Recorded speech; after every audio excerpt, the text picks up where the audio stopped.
who went out in the dark night to borrow live coals to kindle a fire. He went from hut to hut and knocked. "Dear friends, help me," he said. "My wife has just given birth to a child, and I must make a fire to warm her and the little one." But it was way in the night, and all the people were asleep. No one replied.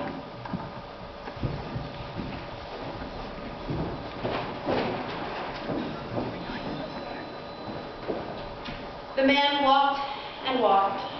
At last he saw the gleam of a fire a long way off. He went in the direction and saw that the fire was burning in the open. A lot of sheep were sleeping around the fire.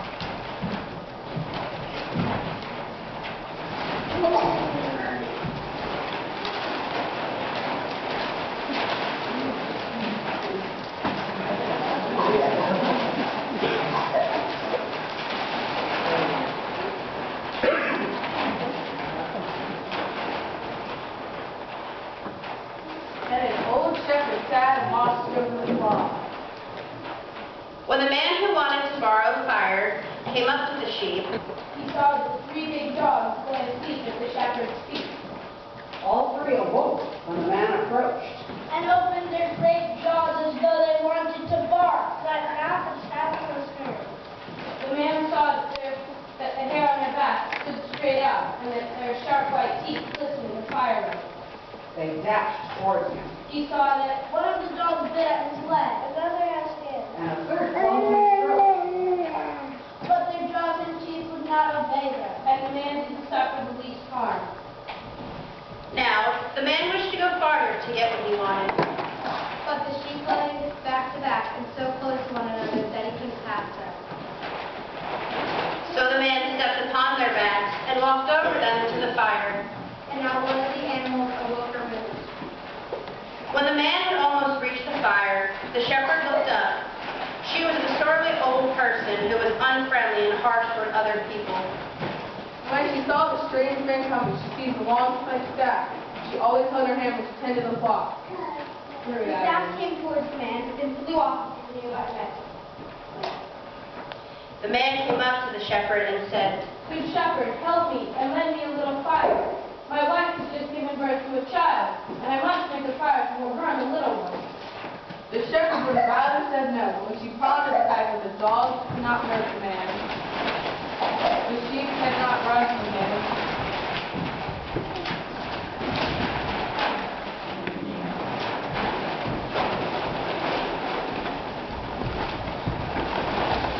and the staff could not strike him, she was a little afraid, and dared not to deny the man what he asked. "Take as much as you she said to the man. By then the fire was nearly burnt out. There were no logs or branches left, only a big heap of live coals, and the stranger had neither spade nor shovel wherein he could carry the red-hot coals. When the shepherd saw this, she said again, take as much as you need," glad that he wouldn't be able to take away any of the coals.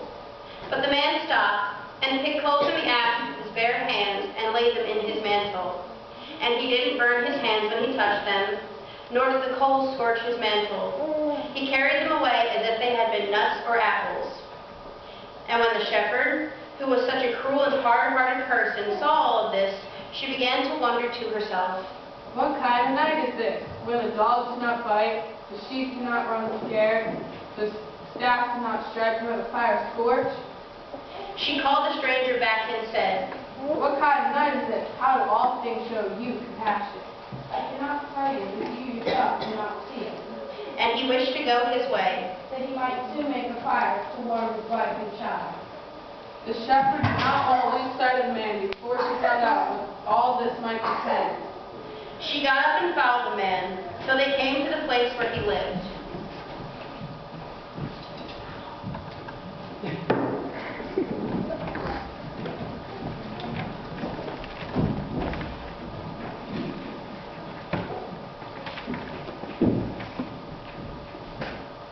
Then the shepherd saw the man didn't have so much as a hut to dwell in, but that his wife and babe were lying in a mountain grotto where there was nothing except the cold, naked stone walls. The shepherd thought that the baby might freeze to death there in the grotto. And And although she was a hard person, she was touched. And thought she wanted to help the child.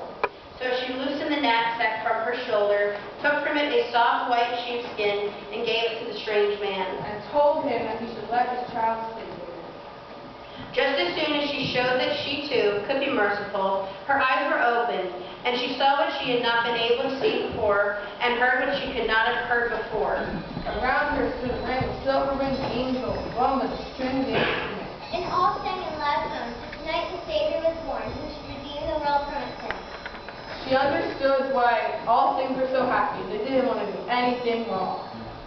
And it was not only around the shepherd that there were angels, but they were everywhere. They sat beside the grotto, they sat outside the mountain, and they flew under the heavens. They came marching in great companies, and as they passed, they paused and cast a glance at the child. And all this the shepherd saw on a dark night, when before she could not make out anything. And there was such jubilation and such gladness and song in the She was so happy her eyes had been opened that she fell upon her knees and thanked God.